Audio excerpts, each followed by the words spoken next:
Alicante un año más no podía dejar pasar una fecha tan relevante por cuanto nos recuerda lo que son capaces de llegar a hacer algunos, llamados seres humanos, a otros seres humanos. Como dijo Hobbes, el hombre es un lobo para el hombre. El 27 de enero es el día del Holocausto, el día de la liberación del campo de concentración de exterminio nazi Auschwitz-Birkenau. Este año se cumplen 76 años de aquel hecho. Este día nos sirve para volver la vista atrás y rememorar aquellos acontecimientos que marcaron primero la vida de millones de personas, luego la de naciones y el mundo. Con la celebración de esta ceremonia a la cual Alicante se unió en el 2017, en agosto fue el primer acto de conmemoración, no hemos dejado y no dejaremos en el futuro de llevar a cabo. Nos recuerda que la locura está ahí y nos pone en alerta ante cualquier intento de banalizar los fundamentos de nuestra sociedad. Fuimos testigos en el pasado y lo somos ahora. Lo acabamos de ver en Estados Unidos. La desinformación, las construcciones de realidades virtuales falsas, la normalización social de actitudes rechazables, racismo, violencia de género y el negacionismo de cualquier tipo, holocausto, pandemias, cambio climático, etcétera, son manifestaciones visibles de aquello que hoy estamos recordando, la barbarie del hombre sobre el hombre. El miedo, las crisis económicas son caldo de cultivo para ello y por eso la importancia de conmemorar este día a pesar de las circunstancias. La pandemia podrá con la salud de alguno de nosotros, pero no con las creencias profundas de respeto hacia el ser humano y de la firme defensa de la pluralidad de ideas. Somos seres racionales y esa racionalidad nos debe de servir para mirar la vida reflexivamente. No hay soluciones sencillas a problemas complicados. Tenemos esta capacidad de adaptarnos, tenemos esta resiliencia innata en nosotros. Es por eso que este año, debido a la pandemia, este acto es online. Esta tecnología que teníamos, que infrautilizábamos y que hoy forma parte de nuestra manera de comunicarnos. Si me permiten, mientras dure esta circunstancia, seguiremos así, pero soy partidario de recuperar rápidamente el contacto directo. Mejora nuestra comunicación. Y ahora daremos paso al minuto de silencio en memoria de las víctimas del Holocausto. Gracias.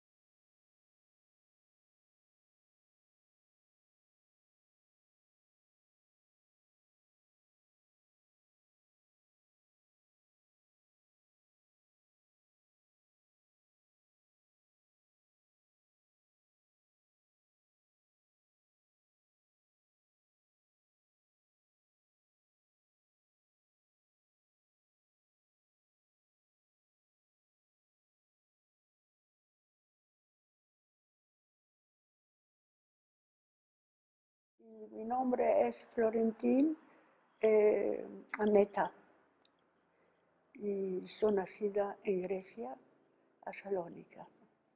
La salida de Salónica fue después de un año que los alemanes estaban en Salónica y entonces teníamos que ir, decían que nos iban a todos los judíos que nos iban a llevar en Polonia para trabajar. Así fue que en poco tiempo, en 2 meses de tiempo, 65.000 judíos de Grecia nos fuimos a los campos de Auschwitz. Y cuando ya se terminó la guerra, lo más que tornaron eran su cuenta y los otros los exterminaron. Y también trabajaban mucho y sin la comida era por la tarde, era un pedazo de pan y a veces había un poco de margarina. Lo peor que era, porque el clima para los que vienen de Grecia es como porque allá en Polonia había mucho frío y también que no tenía más comida y entonces se morían mucha gente por siempre hubo la mano de obra que venían con el tren y se cambiaban. Había los que trabajaban en las fábricas, siempre tenían, los alemanes tenían siempre para trabajar. Cuando bajé del tren a Auschwitz, había una persona que decía: todos los que no pueden andar, viejos, pequeños, entonces tenían que subirse a los camiones. Y así, cuando bajamos del tren, ya no encontré más mi hermano, ni mis tíos, ni sobrinos. Mi mamá siempre me tenía así, tenía mucho miedo. Y mi mamá tenía 40 años, no es que era vieja. Y entonces me dice: Neta, iremos también con los camiones, porque el campo de Birkenau era a 3 kilómetros de la estación de Auschwitz. Y así había mucha gente que se fueron con los camiones. Y esos camiones eran directamente era a la cámara del gas. Yo supe esto después de unos cuantos días. Ya sabía que mi mamá fue como los otros, la casaron y no tenía más nada. Yo tengo una satisfacción, porque es que mi mamá, la pobrecita, siempre decía que quería venir a ver España. Para Nea era y mi hermano le decía: uy, mamá, cuando va a tener un poco de dinero, te va a España. Y si dice el pasaporte, no es que yo va a venir a trabajar a mi edad, no es que es por tener la conciencia tranquila. No sé, puede ser que existe, que me está viendo, es por ella, porque tenía tanto, no había tiempo, porque los griegos eran muy antisemitas, y entonces siempre decía: si estábamos en España no íbamos a encontrar estas cosas, porque había muy antisemitismo en Grecia, y había veces que había guetos y venían los extrem droit, derecho, y ponían al gueto fuego, y la policía ya no hacía nadie, los dejaba hacer. Para ellos también el judío era como si es el diablo.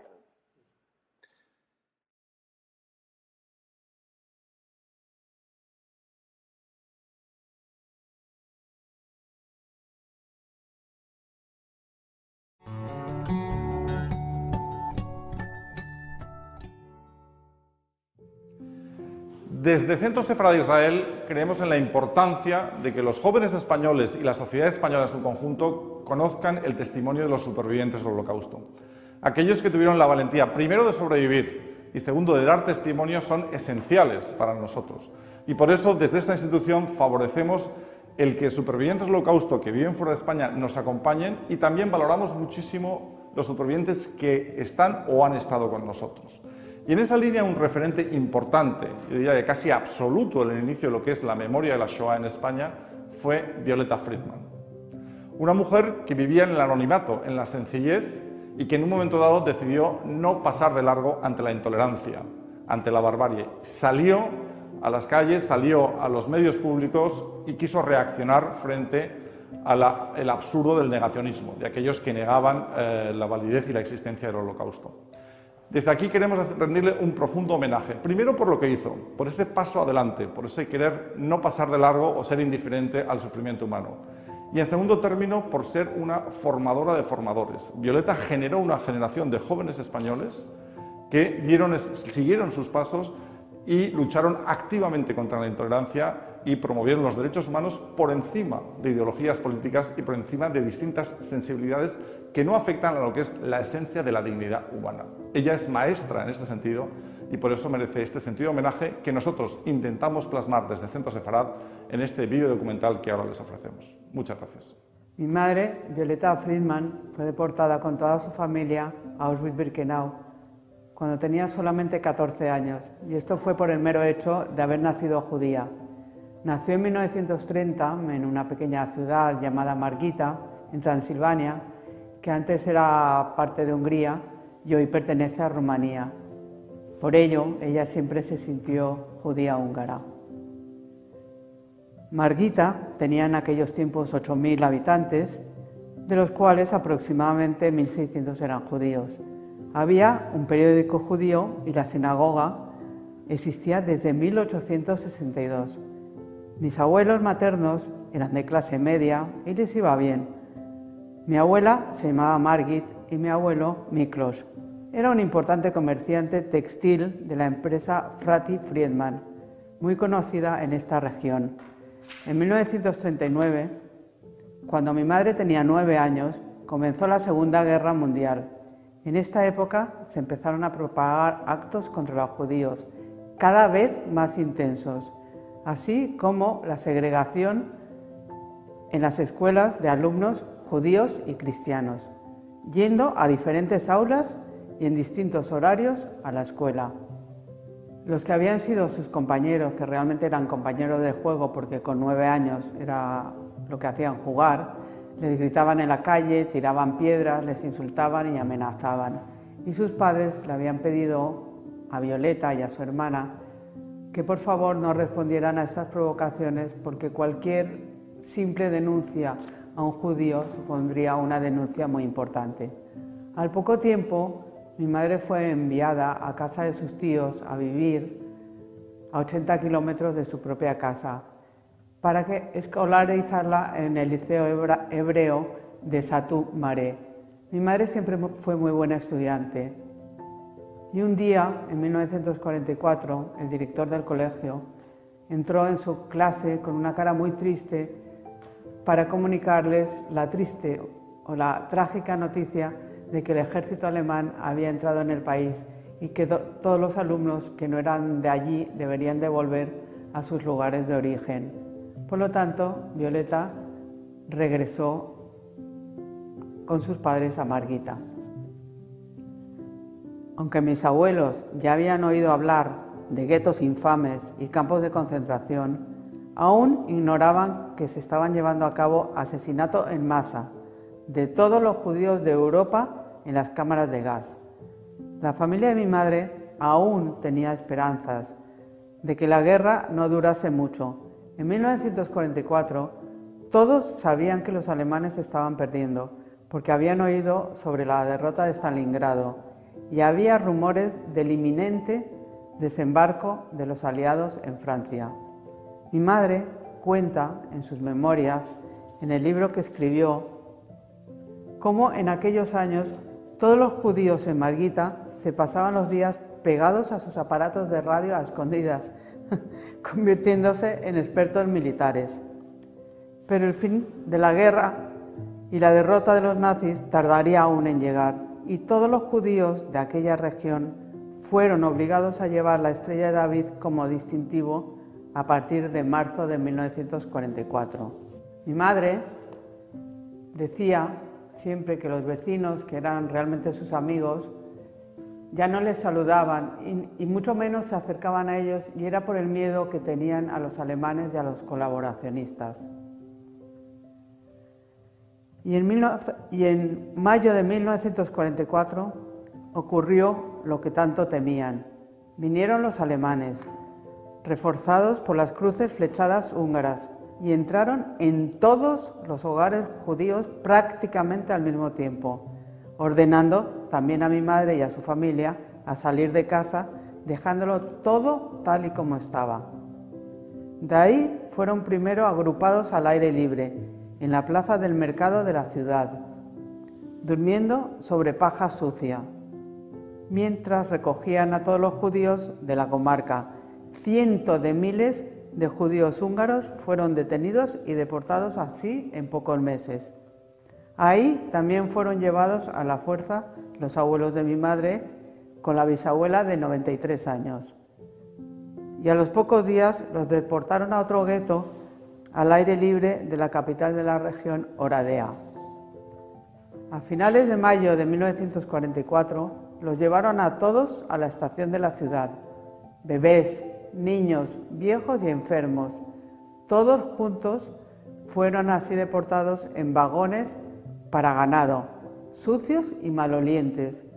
Ahí iba mi madre a sus 14 años con su hermana mayor, sus padres, sus abuelos y su bisabuela, en un viaje de 3 días y 3 largas noches, sin espacio, sin apenas aire para respirar, rodeados en ocasiones de excrementos. Fueron todos deportados a Auschwitz. Al llegar al campo, mi madre vio con sus propios ojos cómo Mengele, el conocido médico nazi, mandaba a todos sus seres queridos a las cámaras de gas. Primero separaron a su padre de 44 años y a su abuelo. Luego al resto de la familia, madre, abuela y bisabuela. Esa fue la última vez que los vio con vida. Ella fue separada en otra fila con su hermana Eva, que afortunadamente ambas fueron supervivientes del Holocausto. Mi madre siempre decía: esta noche que he perdido a mi familia, jamás la olvidaré. Es que en Hungría entraron los alemanes, era el país donde más tarde entraron, el 19 de marzo del 44. Entonces la primera cosa que hicieron de las provincias, recoger a todos los judíos de los pueblos más pequeños, llevarlo a la comarca, de las comarcas luego a la provincia. Cuando ya nos tenían a todos juntados, nos metieron en trenes larguísimos para llevarnos a un lugar desconocido que luego supimos que era Auschwitz-Birkenau. Pero era un sitio que jamás en la vida hemos oído que existiera ni siquiera. Violeta Freymann fue a Auschwitz porque una decisión histórica tomada por Hitler hizo que una zona de Transilvania donde ella vivía pasara de Rumanía a Hungría. Y cuando los alemanes entraron en Hungría, empezó la gran Shoah, empezó el holocausto propiamente dicho de los judíos. Y en mayo de 1944, una fecha tan tardía, cuando ya prácticamente la guerra estaba perdida, empezó la deportación de judíos húngaros. Y ella llega a Auschwitz, que ha quedado como sinónimo del holocausto, aunque hay muchos campos también en Polonia y en otros lugares. Ve cómo en ese mismo día, en mayo del 44, pierde y deja de ver para siempre a su padre, a su madre, a su abuelo, a su abuela y a su bisabuela. Es decir, que para ella Auschwitz-Birkenau es el símbolo de la muerte más absoluta, de la pérdida de las raíces, de la pérdida de todo. A pesar de todo, aunque sea el símbolo del sufrimiento, creo que debe quedar y permanecer como siempre como un símbolo de memoria de que eso no vuelva nunca jamás a suceder. La noche de nuestra llegada ha sido él el médico que recibió a todo el transporte y con un ligero movimiento del brazo indicaba a la izquierda, a la derecha. Y entonces a toda mi familia, excepto mi hermana y yo, nos indicó a un lado y a todo el resto de mi familia indicó hacia el otro lado, que iban directamente a las cámaras de gas. Y curiosamente era el único apellido que supe durante toda mi estancia en Auschwitz y después de la liberación, porque después de la liberación, como dije que no quise hablar del tema, tampoco quería leer nunca, ni leer ni ver películas, quería borrar el pasado, no quería ser recordado de nada.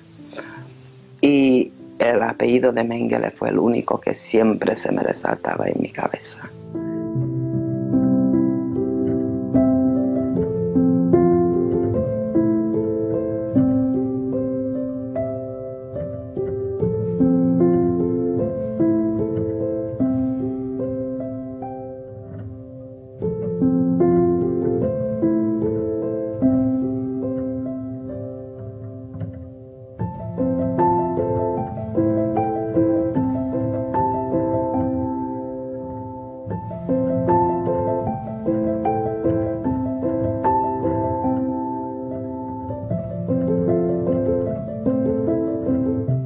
El 29 de julio de 1985, la misma revista Tiempo que dirige Julián Lago publica un reportaje a doble página con el título «Cazadores de nazis vendrán a España a capturar a Degrelle». En ese reportaje habla el propio León Degrelle, dice que a los judíos les encanta ser víctimas, dice además una cosa que a Violeta Friedman le choca especialmente, y es: si hay tantos judíos, ahora resulta difícil creer que hayan salido tan vivos de los hornos crematorios.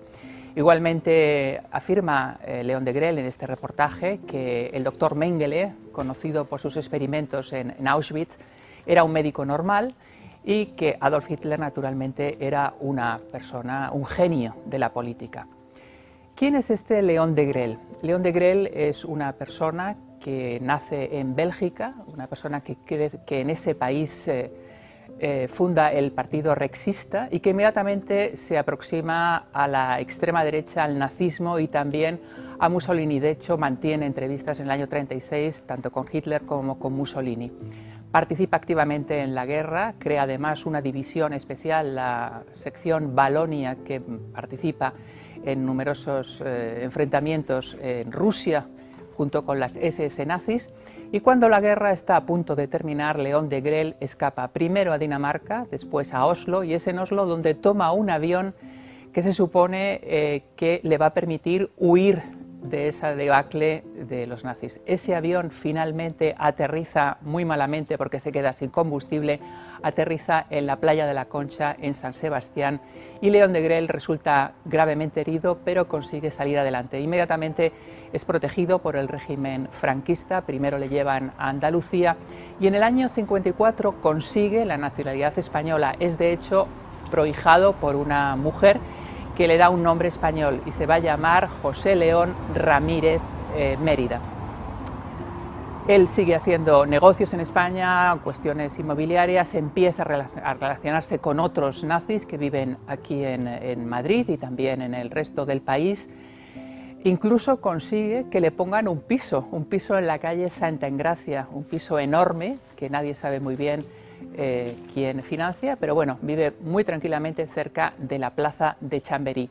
Y allí, entre otras personas, tiene una amistad personal con el líder de Fuerza Nueva, con Blas Piñar. Así pues, estas declaraciones, este reportaje de Tiempo, hacen que Violeta Friedman definitivamente salga de ese silencio. 5 meses después de ese reportaje, en noviembre, Violeta Friedman acude a los tribunales y acude precisamente a la primera instancia jurídica diciendo que esas declaraciones la han dañado, han vulnerado su honor y también el de todas las personas que fallecieron en el Holocausto, y que ella quiere dos cosas: una, que León Degrelle nunca más vuelva a hablar del tema, y segundo, quiere también una indemnización cuya cuantía, cuyo monto deberá de decidir el juez.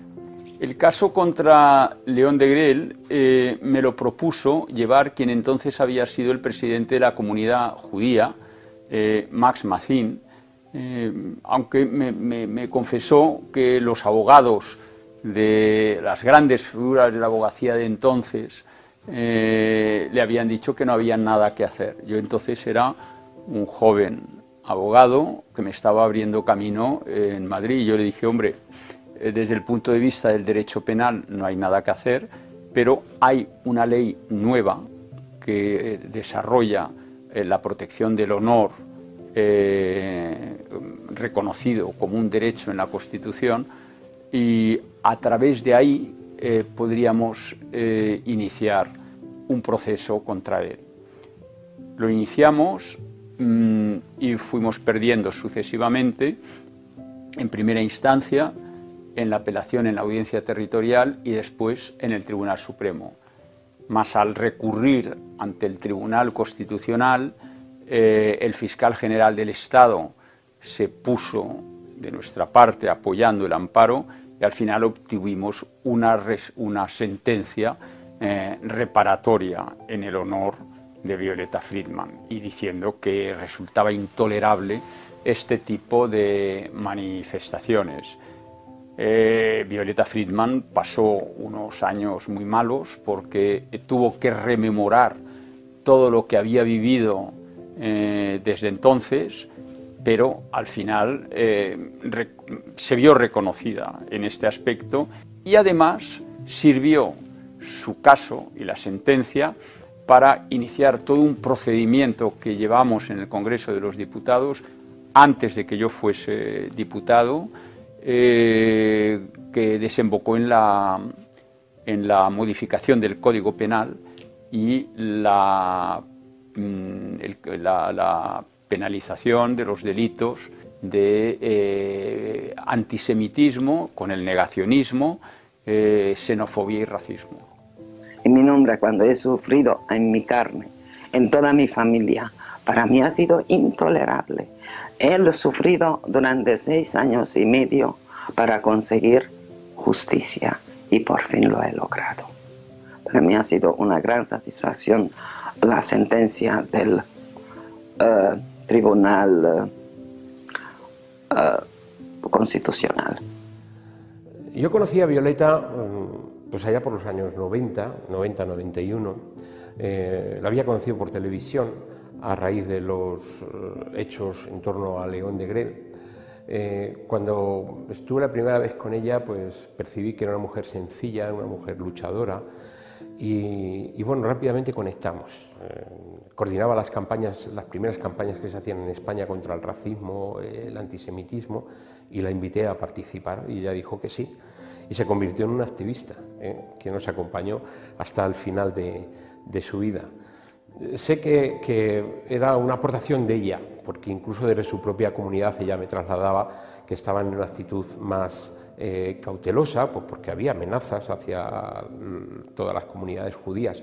Pero ella rompió esa especie de silencio preventivo y bueno, pues encontró a sus niños, a sus jóvenes, a sus militantes, y nos paseamos por las universidades, por las escuelas, por todos los lugares, haciendo multitud de actos. Animó todas las campañas contra el racismo, el antisemitismo y la intolerancia de la primera mitad de los años 90.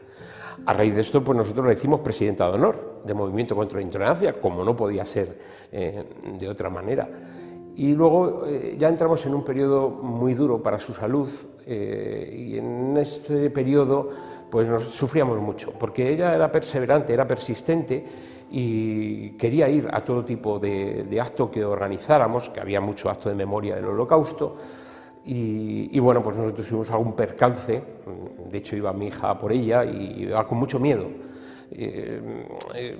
Percance en sentido de que en uno de los actos llegó a perder el conocimiento y nos asustamos mucho. Y a raíz de eso pues cortamos, pero no sin llevarme yo una regañina importante, porque era una mujer de carácter, es decir, ¿qué pasa? Ya me has olvidado, ya no me llevas a los actos. Bueno, yo tengo muchos recuerdos muy agradables de ese periodo de lucha contra la intolerancia, donde uno de ellos fue precisamente con el juicio del asesinato de Aitor Zabaleta a manos de un neonazi. Yo estaba en el bar, según nos habían dado la sentencia, y la primera llamada que recibimos, solidaria y de felicitación, fue de Violeta Friedman. Luego también pasé muchos tiempos con ella, donde me contó Auschwitz, el Holocausto, pero no como lo leíamos, sino en profundidad. Y creo que eso marcó mi vida hasta el punto de que de ser simplemente una lucha antirracista o antifascista a entender la cuestión de la dignidad humana, la profundidad de esa quiebra que se estaba produciendo en ese periodo hacia las personas que lo sufrían, hasta el punto que nos lleva a el día de hoy entender la lucha contra los crímenes de odio. Hoy no se puede entender la batalla contra los crímenes de odio sin interpretar la quiebra de la dignidad humana que ya en aquel momento planteaba Primo Levi y otras personas, pero vamos, yo lo viví directamente a través de Violeta Friedman. Desde mi punto de vista, Violeta Friedman tiene 3 méritos indudables. Primero, fue la persona que trajo al debate público aquí en España el tema del Holocausto. El Holocausto prácticamente en aquellos años nadie sabía exactamente muy bien qué era. los chavales en los colegios, siempre la historia terminaba en el glorioso alzamiento nacional del 36 y realmente la Segunda Guerra Mundial era muy poco tratada y mucho menos el tema del Holocausto. Así que ella lo hizo y además tiene especial valor porque la comunidad judía española siempre ha mantenido un perfil bajo y además la mayoría de sus miembros proceden del norte de África, es decir, que no había entonces supervivientes del Holocausto que vivieran en España hasta que llegó Violeta Friedman, y dentro de la comunidad tampoco había nadie que hubiera, o prácticamente nadie, que hubiera perdido a un familiar en los campos de exterminio. El segundo mérito de Violeta Friedman es que ella por primera vez puso también sobre la mesa el debate de la presencia de nazis en España, nazis que habían venido después de la Segunda Guerra Mundial, nazis que habían sido protegidos por el régimen de Franco y nazis que tenían además un tratamiento especial aquí en este país. Y el tercer mérito es que Violeta fue la primera que aquí en España puso, digamos, la alerta sobre la presencia de la extrema derecha que estaba representada por la CEDADE, que es el Círculo de Amigos de Europa, la extrema derecha del partido Fuerza Nueva, cuyo líder Blas Piñar era amigo personal de León de Grell, y esa extrema derecha que además practicaba algo que ahora en estos días nos es bastante común a través de las fake news, es decir, el revisionismo histórico, el negar el pasado, el antisemitismo, el racismo, el tratar, digamos, con inquina a todos aquellos que son diferentes. Hoy en día compartimos la historia de Violeta Friedman con colegios, universidades, ayuntamientos, siempre de la mano de la Comunidad Judía de Madrid, de la Federación de Comunidades Judías de España, con el Centro Sefarad de Israel y con Yad Vashem. Este documental es un regalo magnífico que nos hace el equipo del Centro Sefarad de Israel. Quiero agradecerles su gran esfuerzo y ayuda, que significa tanto para mi familia, amigos y para la Fundación Violeta Friedman. Doy también las gracias a los 16 patronos de la Fundación, algunos de los cuales participan en este documental. Y me alegro mucho de que mis hijos empiecen también a compartir el legado de su abuela con las nuevas generaciones. Mi querida Eva, te escuchamos. Para mí, mi abuela ha tenido una enorme importancia a lo largo de mi vida y ha tenido mucha influencia, tanto su figura como abuela, como la figura de lo que fue después Violeta Friedman. Como abuela puedo decir que nos dio todo el cariño y amor que se puede esperar de una abuela. Ella era puro amor hacia su familia, sus nietos y en realidad yo creo que hacia cualquier persona que la llegó a conocer. Teníamos una relación muy estrecha porque aunque ella fallece cuando yo tengo 10 o 11 años, mi infancia la paso a su lado de una forma muy cercana. Y digo muy cercana porque vivíamos a escasos metros, la casa de mis padres estaba muy cerca de donde ella vivía y el tiempo que yo no estaba allí en casa de mis padres estaba en su casa. Y durante esos primeros años de mi vida me marcó mucho porque me inculcó valores como el respeto hacia los demás, el valor hacia la familia, hacia la vida, que cualquier vida tiene valor, y también de alguna forma me inculcó el pensamiento crítico, sobre todo yo creo que me lo inculcó a través de la lectura. Ella me regalaba muchos libros y siempre cuando yo me terminaba un libro me decía, cuando te lo termines yo te compro otro. Entonces yo ya al final con 6 o 7 años me leía los libros muy rápido.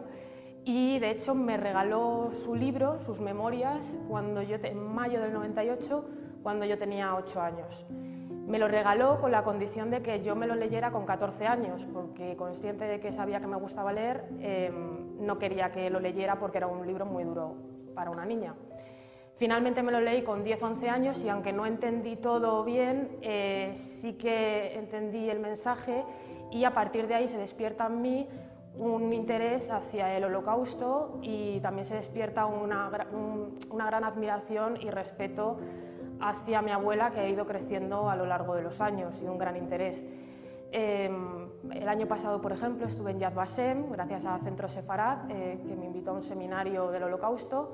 donde pude compartir muchas experiencias con otros profesores de distintas partes de España y después, por ejemplo, mi madre ha dado charlas en colegios e institutos con esos profesores que fueron mis compañeros y realmente fue una experiencia única.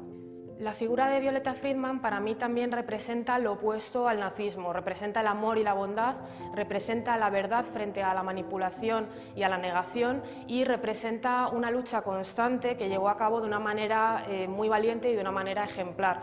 Todo lo contrario a los nazis, que representaban la cobardía, el fanatismo y el despropósito. Como nieta estoy orgullosa de haber tenido a una abuela, una mujer tan extraordinaria en todos los sentidos.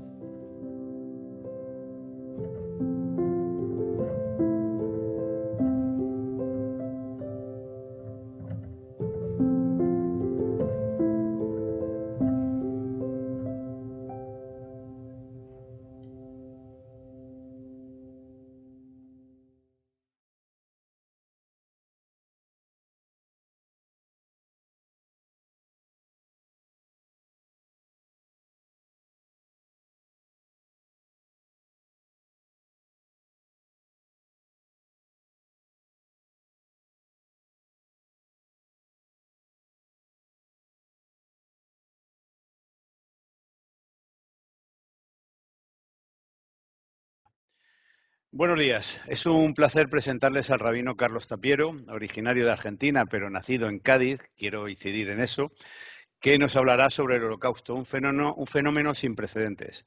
Es director general adjunto y director de la Unión Mundial Maccabi World Union, con casi 400 centros comunitarios, clubs en 80 países y medio millón de miembros. Tiene como responsabilidad la dirección del movimiento juvenil Maccabi Tzair Olami. Coordina el Programa Mundial de Jóvenes Adultos FLC, Maccabi Future Leaders Forum, y el diseño y la producción educativa de capacitaciones para todos los extractos del liderazgo profesional y voluntario del movimiento macabeo en todo el mundo. Durante una docena de años se desempeñó como director comunitario y rabino de la comunidad judía de Guatemala. Se educó en Israel, Argentina, Guatemala y los Estados Unidos, con licenciatura en Biblia y Filosofía en general y una maestría en Judería Contemporánea, con especialización en Educación Judía y Estudios del Holocausto de la Universidad Hebrea de Jerusalén. Su Smitja, título rabínico, lo obtuvo a través del Instituto Rabínico Shetter de Jerusalén. Se capacitó en el desempeño de las asociaciones sin ánimo de lucro en la Universidad de Harvard. Es un grandísimo conferenciante en más de 30 países y los 5 continentes que han podido escuchar sus conferencias sobre numerosos temas. Ha sido catedrático de la Universidad Hebrea de Jerusalén y de varias del mundo. Durante 14 años asumió la dirección de los servicios religiosos de las altas fiestas judías en la comunidad judía de Alicante Centro y sigue asesorándola desde entonces. El rabino Carlos Tapiero ha colaborado y sigue colaborando con la Iglesia Cristiana. Fruto de esa colaboración, durante su época en Guatemala, se apertura el Departamento de Estudios Judaicos en la Universidad Mariano Gálvez de Guatemala. Estamos, por tanto, ante alguien conocedor y estudioso de un tema que nos avergüenza al ser humano y que conviene, como vamos a hacer, recordarlo para seguir transmitiendo aquel horror para que nunca más vuelva a surgir. Y en estos momentos ya le cedo la palabra al rabino Carlos Tapiero. Gracias. Gracias, muy honrado de estar con ustedes, muy honrado de poder volver de alguna forma a Alicante, a la que no visito desde hace un par de años, pero con la que estoy tan vinculado desde un lugar tan legítimo de cariño, de profundo reconocimiento a su gente, a toda la gente de Alicante y en particular a la comunidad judía de Alicante Centro. Gracias por la presentación. Y de todo lo que dijo, una pequeña corrección: mi abuelo nació en Cádiz, es lo que le acabo de contar, lo que me vincula con España como judío español, que somos como familia. No hay manera de abordar el tema del Holocausto sin intentar la reducción de ese número imposible de 6 millones de asesinados en la vida de algunos. Yo agradezco a Nicole y a Violeta por haber compartido con nosotros su testimonio, porque es solamente a partir de esos testimonios que podemos intentar de alguna forma lo que nunca vamos a lograr, dimensionar el tamaño de la tragedia. Estamos hablando de un fenómeno sin precedentes. Lo voy a explicar ahora, voy a dar detalles, voy a explicar por qué este genocidio en particular, el genocidio del pueblo judío, es un fenómeno sin precedentes cuando en el mismo siglo XX y antes del Holocausto, antes del asesinato masivo del pueblo judío europeo, ocurrió otro asesinato de los armenios. Es decir, ¿por qué el pueblo judío, entre comillas, se arroga, qué gran honor, la afirmación de que el Holocausto es un fenómeno único?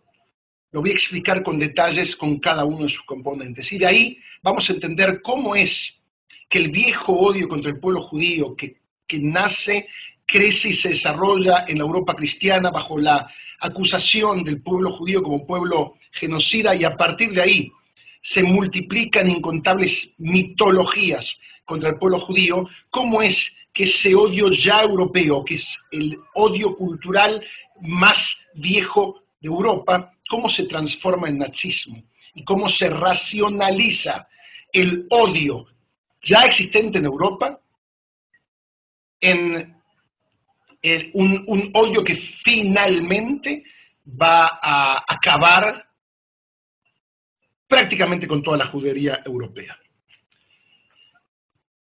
Quiero comenzar y con respeto profundo a Nicole y a Violeta leyendo antes que nada el documento, el testimonio de uno de los sobrevivientes del Holocausto, el más famoso, Elie Wiesel, Premio Nobel de la Paz. Elie Wiesel, cuando visita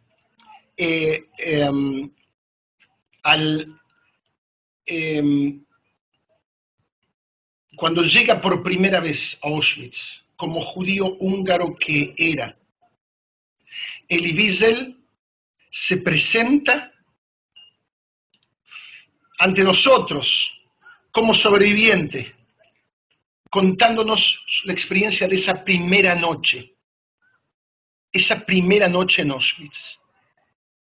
Cuando él, un judío observante, un judío que venía de una familia religiosa húngara, Sziget, de la ciudad de Sziget, baja a la explanada donde va a comenzar el exterminio inmediato de la judería húngara. Solo algunos se salvan para hacer trabajos esclavos. Él describe esta primera noche. Jamás olvidaré esa noche, esa primera noche en el campo de concentración que hizo de mi vida una sola larga noche bajo 7 vueltas de llave. Jamás olvidaré ese humo, chimeneas quemando gente. Jamás olvidaré las caras de los niños cuyos cuerpos vi transformarse en humo bajo un cielo silencioso. Jamás olvidaré las llamas que consumieron para siempre mi fe. Jamás olvidaré ese silencio nocturno que me quitó para siempre las ganas de vivir. Jamás olvidaré esos instantes que asesinaron a mi Dios y a mi alma y a mis sueños que adquirieron el rostro del desierto. Jamás lo olvidaré, aunque me condenaran a vivir tanto como Dios. Jamás. No hay manera de comenzar a explicar esto desde una lectura histórica sin primero referirse al drama humano. 6 millones de seres humanos, 1,5 millones de niños fueron asesinados en el Holocausto. Dije entonces que se trata de un fenómeno sin precedentes. Voy a explicar. Nunca antes en la historia de la humanidad, la destrucción de un pueblo en su totalidad, civiles, ¿ok? Es un pueblo de civiles, acá no hay ejércitos, niños, adultos y ancianos, hombres y mujeres, fue parte de los principios de un partido político y más aún de un Estado. Nace el nazismo y propone, bueno, vamos a tener mayor cantidad de autos, vamos a mejorar la economía, vamos a llegar a una solución final contra el pueblo judío, vamos a renovar la fortaleza de Alemania en Europa.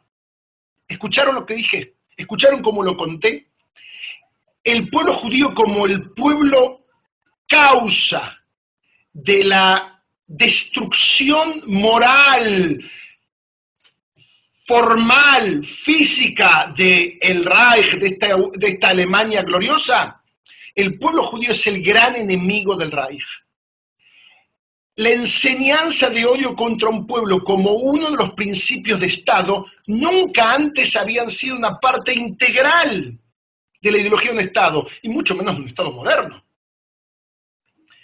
Cuando hablamos de un fenómeno, insisto, el Holocausto fue uno de los genocidios del siglo XX. Conocemos el genocidio armenio, conocemos el conflicto entre Hutus y Tutsis, 1 millón de muertos en África. Hubo antes y después genocidios. Pero este tiene estas características monstruosas, más allá que es el más grande. Nunca hubo números así. 2.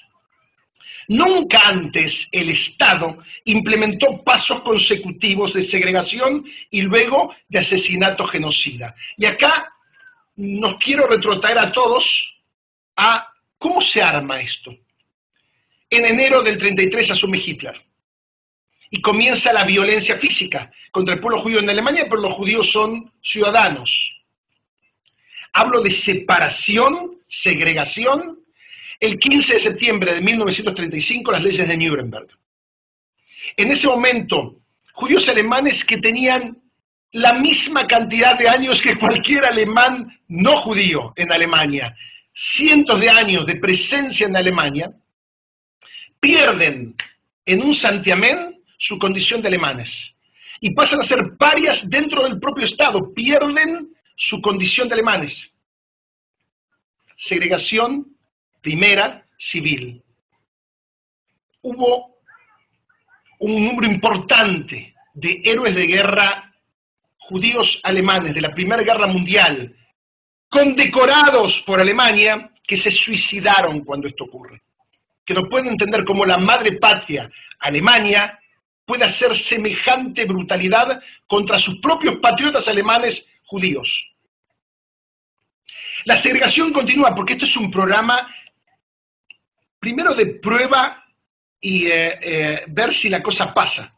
Pero la cosa siempre pasa, el mundo totalmente impávido frente al destino del pueblo judío, el pueblo judío europeo. En el 38, a partir de marzo del 38, comienza la arianización. A los judíos se los despoja, hay una segregación económica, se los despoja de todas las propiedades en Alemania. Recordar que en las leyes de Nuremberg los judíos pierden cualquier trabajo que tenga que ver con temas nacionales, no pueden ejercer más como abogados, para ser doctores tienen que ser doctores únicamente de judíos, no pueden ser doctores no judíos, etc. No voy a entrar en los detalles de cada cosa.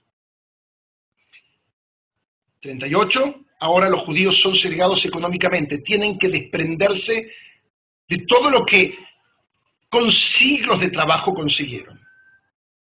1 de septiembre de 1939, con el inicio de la Segunda Guerra Mundial, los judíos son llevados desde los distintos países occidentales, especialmente hacia Polonia, en el establecimiento de cientos y cientos de campos de trabajo forzado y posteriormente campos de concentración y exterminio.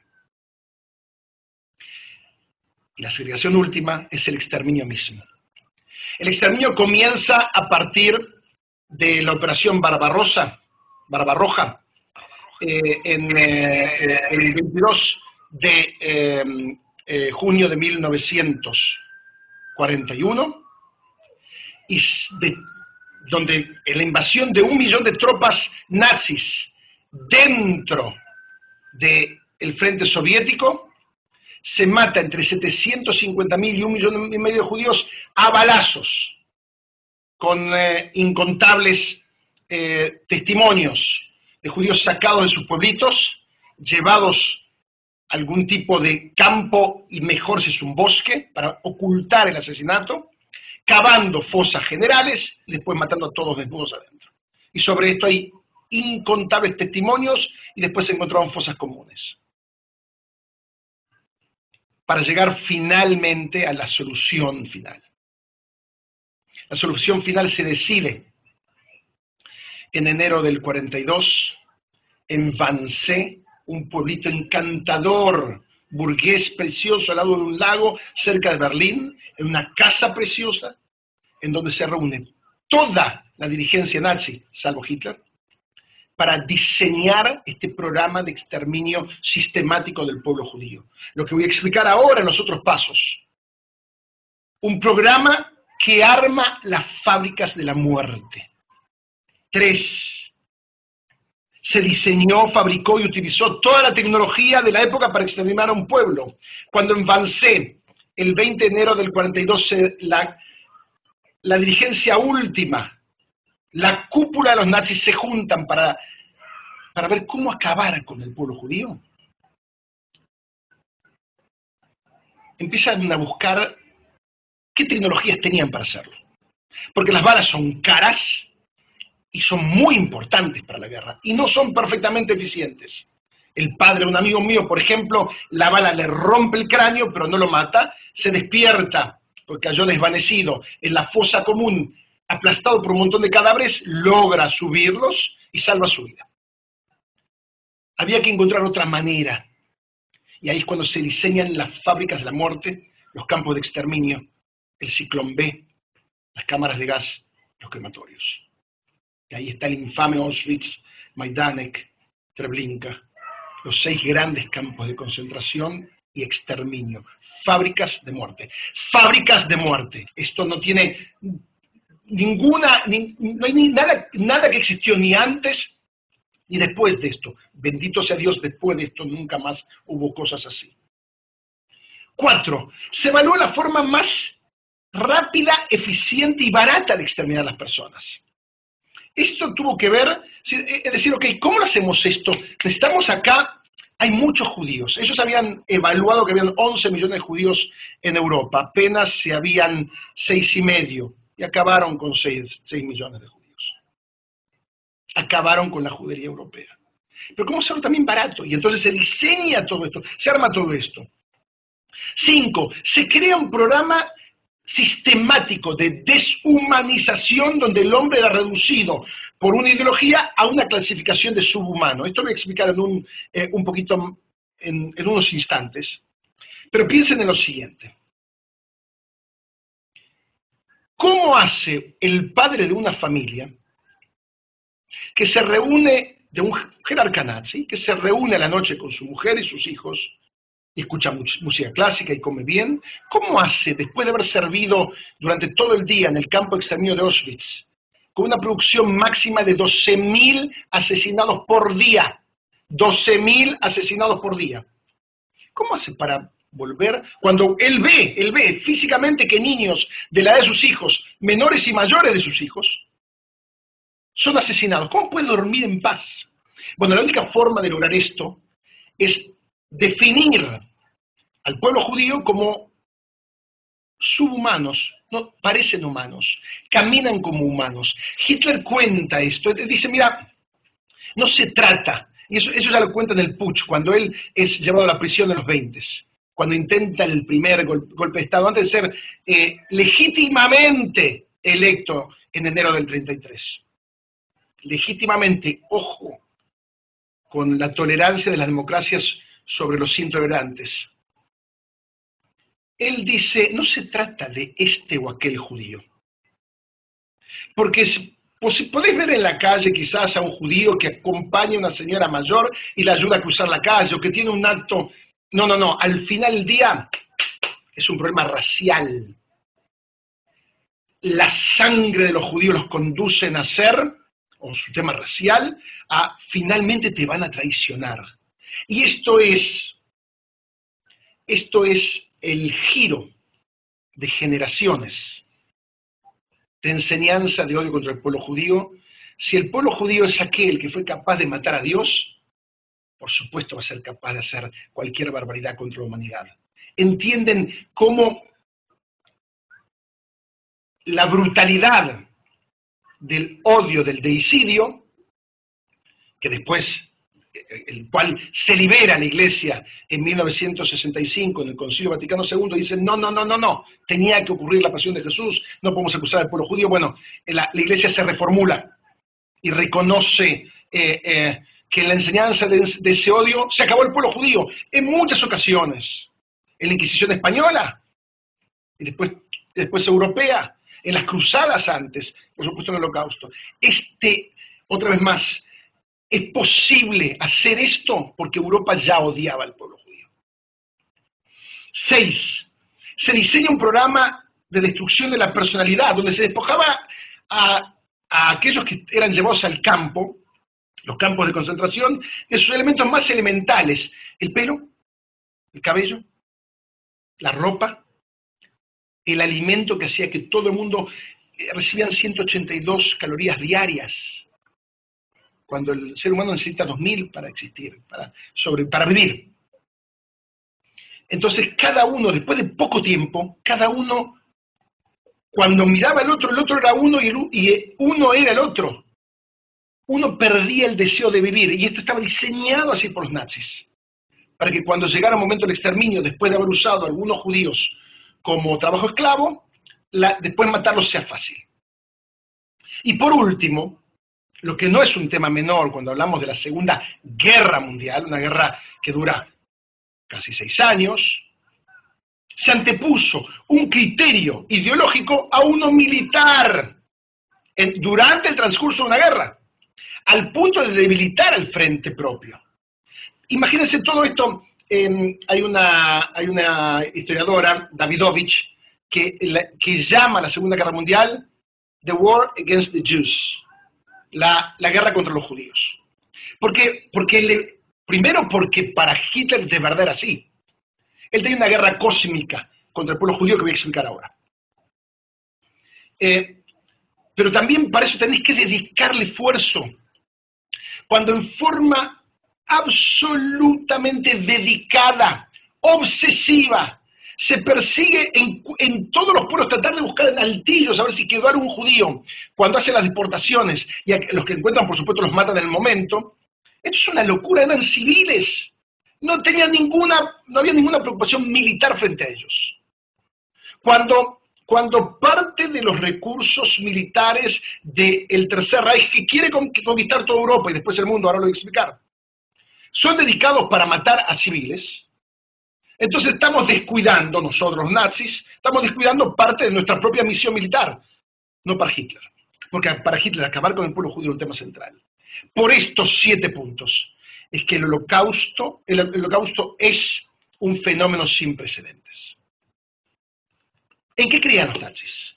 ¿Cómo es que se logra que el pueblo más culto de Europa, el pueblo de la filosofía moderna en Europa, de Kant y de Nietzsche, ¿okay? ¿Cómo puede ser que un pueblo así de culto sea llevado a semejante brutalidad? 3 principios para el nazismo. El primero es el racismo. No había sociología importante, desarrollada en los 30s. Entonces no se hablaba como hoy de grupos étnicos, ahora ni siquiera de eso se habla. Ahora también cambió la sociología, volvió a girar. Pero, digamos, en lo que nosotros crecimos, hoy en día hablaríamos de etnias. En esa época se hablaba de razas. Hablar de razas no era ser racista. Es que todavía la sociología no era ciencia. El racismo es decir que hay razas, pero algunas son superiores, otras son inferiores.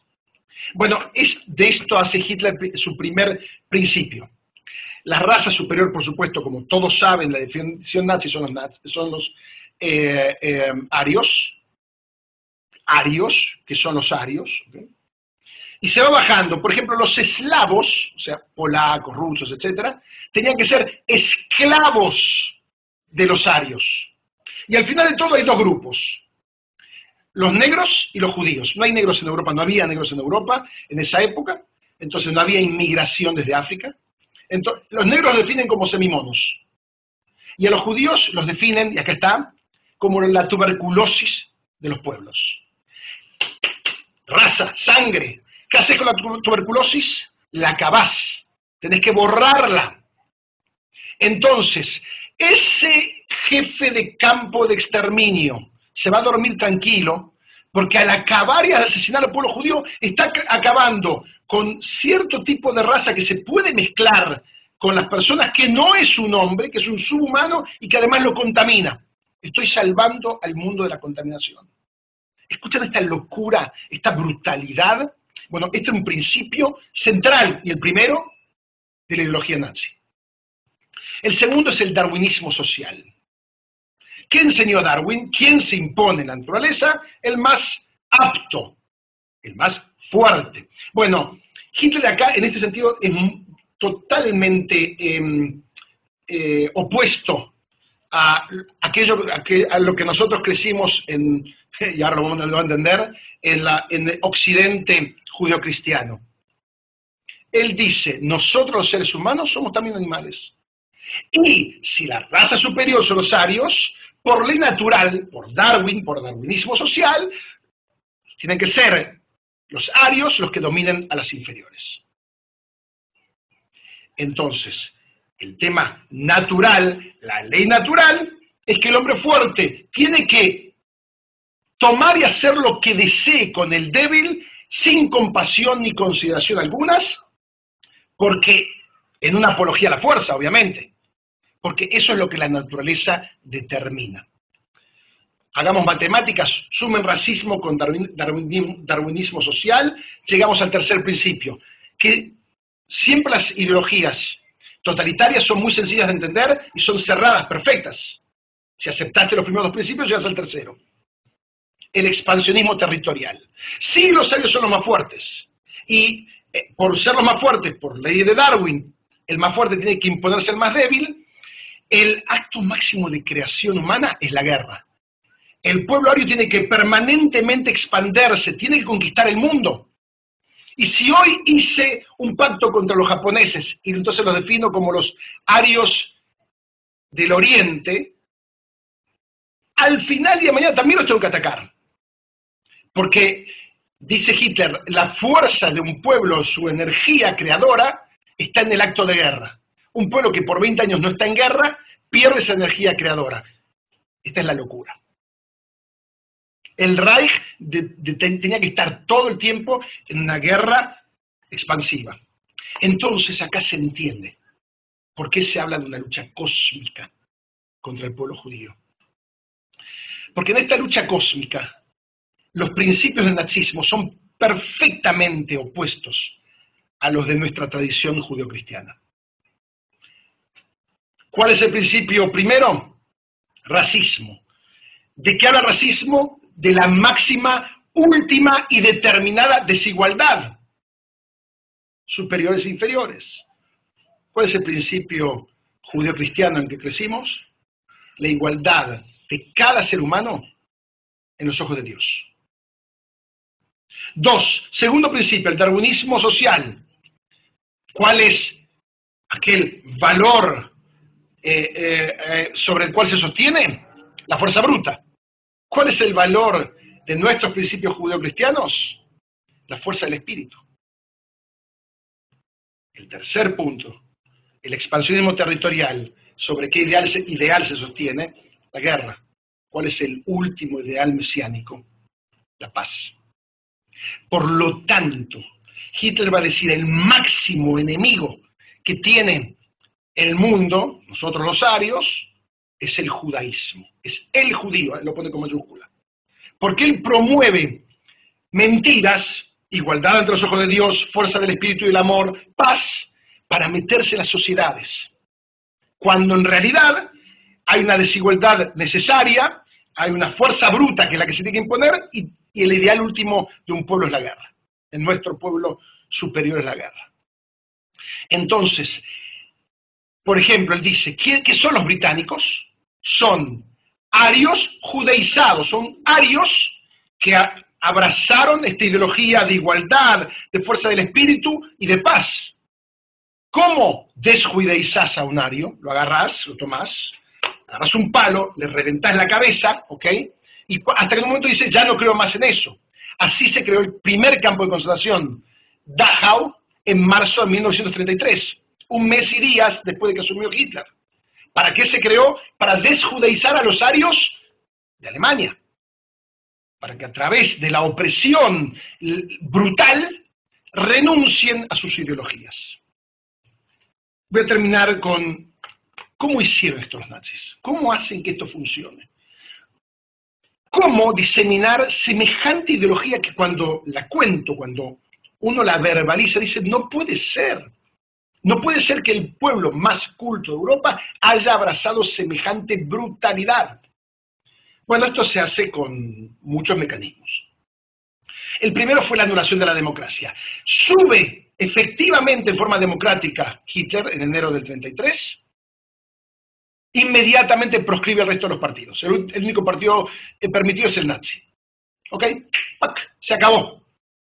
2, cambia el concepto que era muy fuerte en esa época, con el gran desarrollo del socialismo, de lucha de clases, por el de lucha de razas. 3, crea un ministerio de propaganda, ¿ok? Que es gigantesco, ¿ok? Donde está el cine, la radio, la prensa, que dependen directamente del partido Estado nazi. Entonces, todo lo que se publica pasa de la boca de esta locura nazi. 4, arma grandes actos multitudinarios con la anulación del horario laborable. Entonces, vamos a... quien creció en América Latina conoce, vamos a comer los sanguchitos y vamos a estar en la manifestación. Perdemos un día de trabajo, adelante, pasémosla bien. Bueno, esto en forma permanente. 5, hay una elaboración de material gráfico, fílmico y oral que difundían los presupuestos de esta irracionalidad nazi, que eran el antisemitismo, el servilismo y culto al Führer, el militarismo, el racismo, la necesidad de una guerra constante, todo lo que hablé antes. 6, todos los programas de educación, en todos los niveles, desde párvulos, primaria, secundaria, universidad, son armados de acuerdo a la ideología nazi. Si quieren, después de esta conferencia, tomarse un tiempito y buscar libros nazis para párvulos, van a ver los dibujos siempre, el malo es un judío, que quiere hacer daño a los niñitos. Se crean grupos juveniles. La juventud nazi, con todo lo que eso tiene. Cada uno de estos temas es para una conferencia per se, ¿eh? Y por último, se da beneficios a los miembros del partido nazi. No solo se persigue a quienes no lo son, se da beneficios.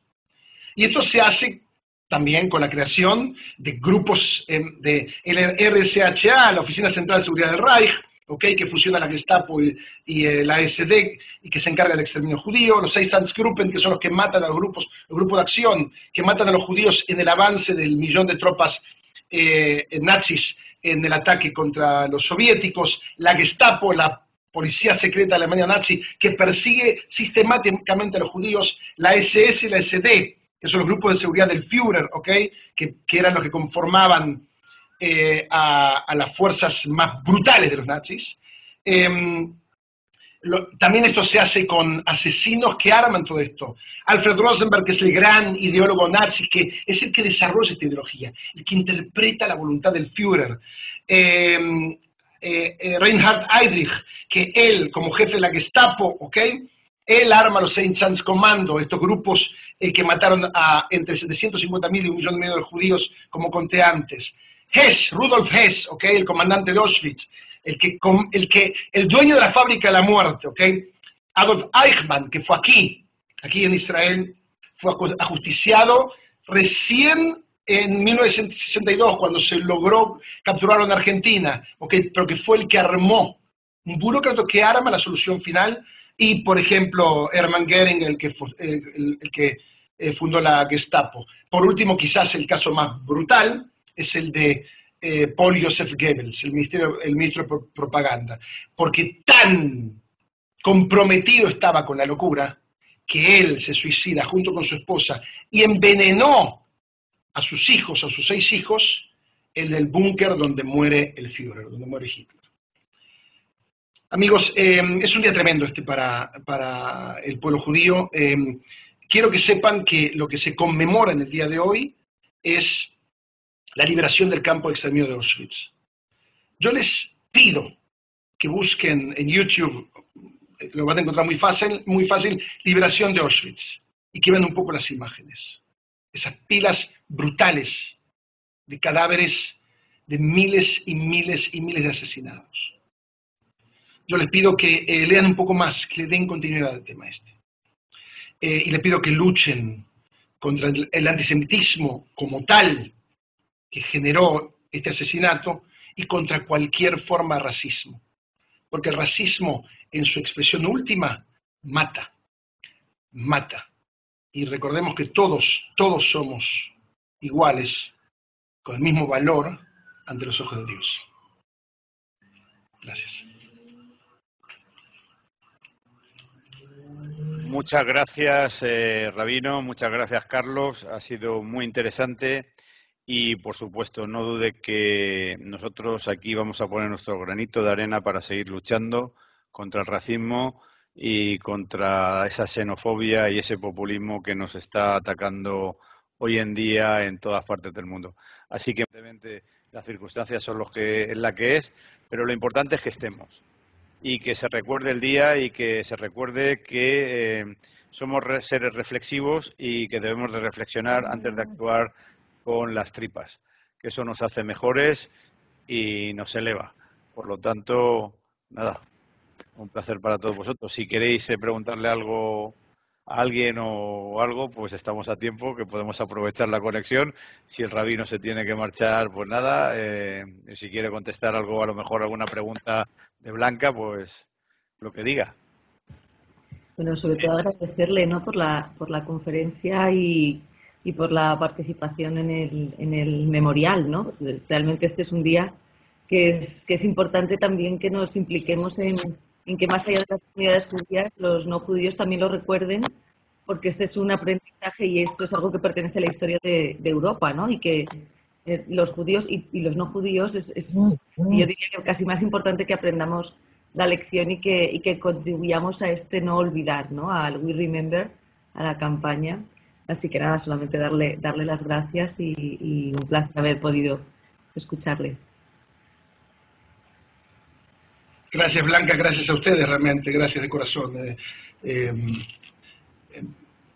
Tengo un corazón muy cercano a Alicante. 14 años, de verdad, 14 años lo pongo en la forma más personal posible, de mi vida como familia han sido en Alicante en forma ininterrumpida, desde el 2004 al 2018, y muy felices todos, y muy felices. Es una ciudad que adoro y es una gente muy linda, así que es hermoso estar con ustedes, así a la distancia y todo. Bueno, pues una vez dicho todo esto, creo que volveros a agradecer a todos, a ti, Elena, por estar ahí y escucharnos, a ti, Armando, por la ayuda prestada, a ti, Paco, siempre por estar ahí presente, a ti, Blanca, también por estar ahí presente y por apoyar, y a usted, Rabino, Carlos, un placer haberlo conocido, conocerlo, y espero que tengamos ocasión de volvernos otra vez a encontrar, o que venga usted para allá o que nosotros vayamos para allá. Cualquiera de las dos cosas me vale. Están más que invitados a venir para acá, digo, ¿ok? Y soy muy serio con eso, ¿ok? Pregúntenle a Armando si no. ¿Qué pasa con mis amigos cuando vienen de visita? Así que con mucho gusto me va a encantar tenerlos por acá. Pues nada, pues muchas gracias y gracias a todos. Venga, buenas tardes a todos. Gracias a ti, Antonio. Un excelente trabajo. Gracias, Rabino. Gracias. Gusto en verte. Igualmente, igualmente. Elena, hasta luego. Blanca, chao. Hasta luego. Gracias, Antonio. Gracias. Gracias, Carlos. Y a ti, Paco, que has estado detrás de las... Sí. Elena, perdón. Ha sido un placer oír la charla de Rabino, fue una alegría conocerlo, porque yo como no conozco personalmente, yo había hablado con él solo por teléfono, pero ha sido un placer verlo. Y la charla muy, muy interesante, muy interesante. Pues muchas gracias. Muchísimas gracias. Hasta luego a todos. Hasta luego a todos.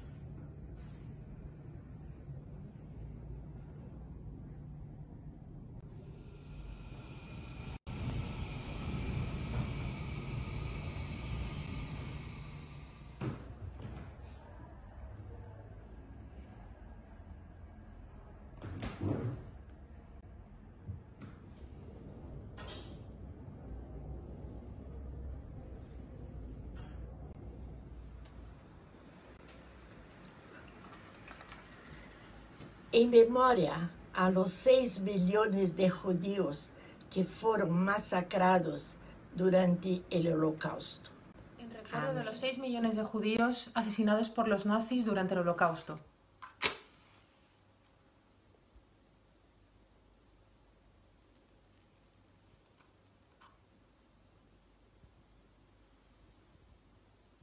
Buenos días a todos los amigos presentes y los que contribuyeron para este acto.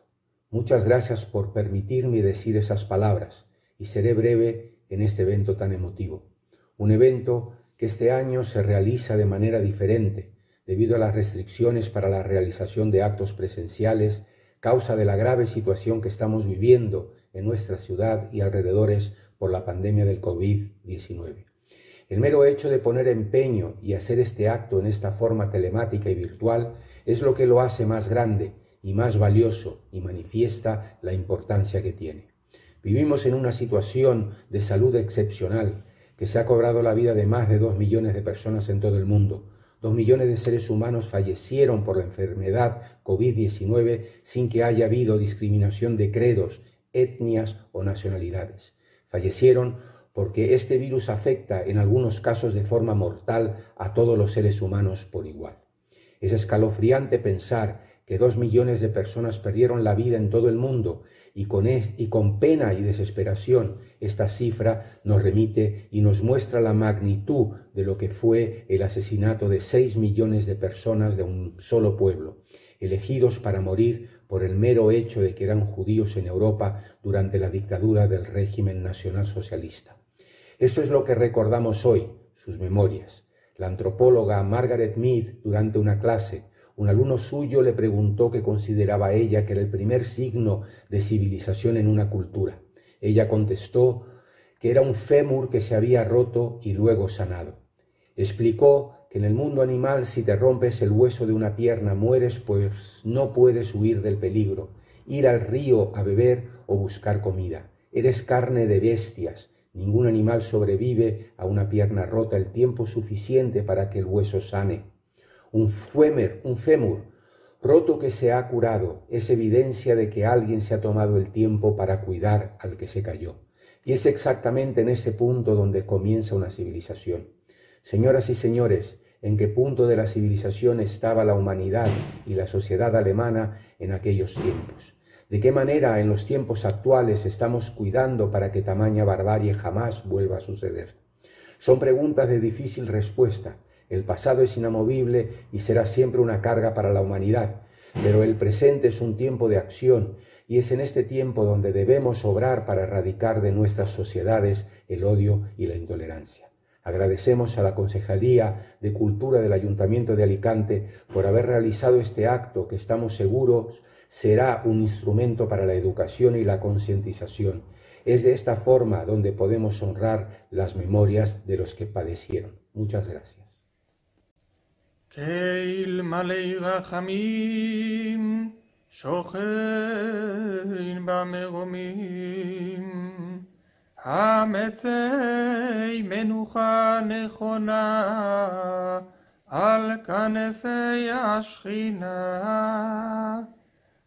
במעלות קדושים וטהורים כזוהר הרקיע מאירים ומזהירים לנשמת 6 מיליונים אחינו ואחיותינו רבבות אלפי ישראל אנשים, נשים וטף שנהרגו, שנשחטו, שנשרפו, שנחנקו, שנקברו בעודם חיים בידי הגרמנים הנאצים ועוזריהם ושמסרו נפשם על קידוש השם. בעבור שאנו מתפללים לעילוי נשמותיהם, לכן בעל הרחמים יסתירם בסתר כנפיו לעולמים, ויצרור בצרור החיים את נשמותיהם, בגן עדן תהא מנוחתם, אדוני הוא נחלתם. וינוחו בשלום על משכבותם, ונאמר אמן. Buenos días. Es para mí un verdadero honor, un año más, participar en la Shoah. Un año más, aun en estas circunstancias, aun sujetos por las limitaciones de la pandemia que estamos sufriendo, aun con distanciamiento social, aun haciéndolo por este formato telemático. Porque hay una cosa que es muy importante: ningún año podemos dejar pasar esta celebración, la conmemoración del Holocausto judío. Sirve este acto no solo para conmemorar, para hacer memoria, para recordar a las víctimas, 6 millones de víctimas del Holocausto judío. Sirve para reivindicar y denunciar todos los genocidios, todos los actos bárbaros en el que los hombres contra los hombres nos hemos matado. En este año, en estas especiales circunstancias, hacer un llamamiento de nuevo a que el recuerdo impida que la tragedia se repita. Hacer un recuerdo para que las generaciones más jóvenes, las que no lo vivieron, sepan que eso pasó, sepan que eso nunca puede volver a pasar. Que los jóvenes, que todos, tomemos conciencia de que por encima de todo está el ser humano, por encima de cualquier otra circunstancia, y que el respeto a los derechos, a las libertades, a las personas en definitiva, es un compromiso en el que todos debemos estar inmersos. Agradecer a la comunidad judía el que siga manteniendo viva esa llama que ahora encenderemos y que mantendremos encendida en recuerdo y para honrar a las miles, miles y millones de víctimas que la sinrazón ha dejado en el camino. Y también, y este año, permítanme que esa llama brille por las miles y miles de víctimas que la pandemia del coronavirus está dejando. Muchísimas gracias.